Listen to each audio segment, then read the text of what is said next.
I'd like to bring Chris Enns up. She has got a great presentation. I really don't need to say any more. Women behaving badly. Chris Enns. Thank you.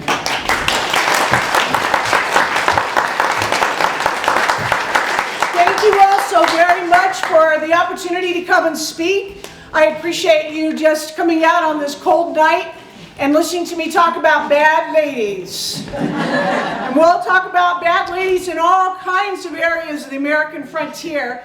As Stuart said, and what a great, is Stuart just one of the greatest guys? He's just... I started out doing comedy in strip clubs. I have no idea why they needed a comic at a strip club. But I did 2 sets a night, and I got $65 a set, which was good money when you're in college. But not a night went by, I didn't hear those guys yelling out, "Hey, get them naked women off the stage. Bring us a comedian." I love being able to write about women of the American frontier. Usually when you talk about women of the American West, they fall into 2 categories. They're either Miss Kitty from Dodge City or Laura Ingalls from Little House on the Prairie. People don't think that women did much in between there, but I will tell you, women really did make their mark in the American West in so many different areas. I have written about women who were chief justices. I've written about women who were sheriffs. I've written about women who were businesswomen, not that kind of businesswomen, but some of the women that I've written about in the Wicked Women book, I'm going to tell you a little bit about that in a few minutes, but I loved writing and researching about wicked women and about the soiled doves. Now I say soiled doves because that's a proper way of being able to say a prostitute. When I first started working on this book, I spent a lot of time in the brothels, the various brothels around the country. No, I was not doing research for my comedy routine. I'd spent a lot of time there, but I was spending the time in the brothels to learn more about what they were doing. And I was sharing with Larry and Kat earlier, one of the things that I learned about the ladies of the evening, in order for them to make a lot of money, it depended on how many clients they had during the evening. There's a gentleman back there shaking his head, yes. I'm hoping, sir, that you know that, not from personal experience, but just from... But depending on how many clients they serviced that evening is how much money that they would make. I spent some time in a place called Bodie, California. Anybody been to Bodie? Oh, yeah. Bodie's a wonderful place. It is a town that's in a state of arrested decay. It's an old west town, and it's only 3 miles of the 13-mile entry in there is paved. The rest of it is rocky and switchback, and it's hard to get to, but it's phenomenal. And one of the women that I wrote about who lived there was a woman by the name of Rosa May. Now, Rosa May was, she was the one who had oilcloths at the bottom of her bed. But Rosa May was, she worked between Bodie and Carson City. She worked in 2 different places. So you would do some time in Bodie, and then you would go over to Carson City. You would take a train or wherever to Carson City. So Rosa May was very much in love with a gentleman in town who was a bartender by the name of Ernest Marks. Now Ernest Marks loved her too, but he couldn't be seen with her during the daytime. He could only be seen with her at night because he had a reputation to uphold. He's a bartender. What kind of a reputation do you have to uphold? But, so he spent time with her in the evening, and here what I think was amazing about Rosa May and Ernest, whenever she would go to Carson City to work, he would write her letters. And I got to go through all of her letters. You'll see some of them in Wicked Women. I spent 3.5 years working on a book about the suffrage movement. And the suffrage movement was started in the East, but it wasn't realized until it was in the West. And the book is called No Place for a Woman, The Struggle for Suffrage in the Wild West. The first women who got to vote nationally, before the 19th Amendment was ratified, were soiled doves. And if you owned your own place and you had to pay for a license for that place, you got to vote in local elections. So ladies and gentlemen, ladies, we're able to vote. Thank a prostitute. If you know one, go find them.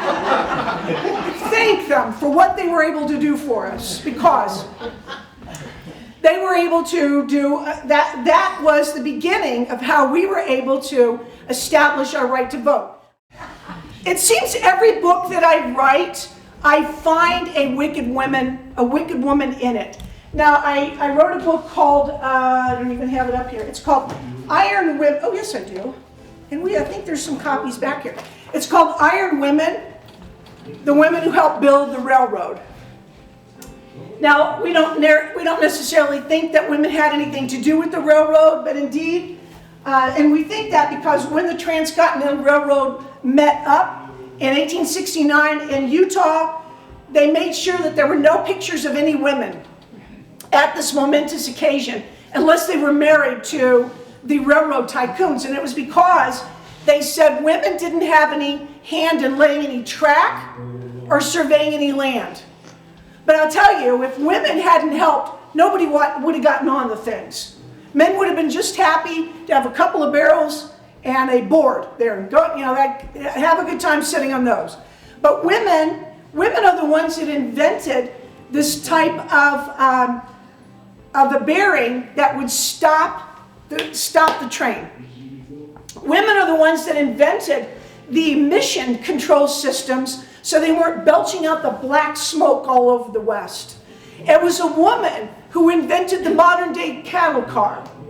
It was a woman who invented the modern day refrigerator car. We never remember them. You know why? Because they weren't wicked and they weren't fun. One of the other ladies that I wrote a book about, it's called Entertaining Women. Women who were the singers and dancers and actresses. Now I've got to bring them up because if you think on the continuum, wicked women, soiled doves were right here on this big continuum. Actresses and singers were like right there. They weren't considered to be people of any worth. They weren't considered to be people that were had any kind of moral fiber, or you wouldn't be on the stage doing what you do. One of the ladies I write about is a woman by the name of Kate Rockwell.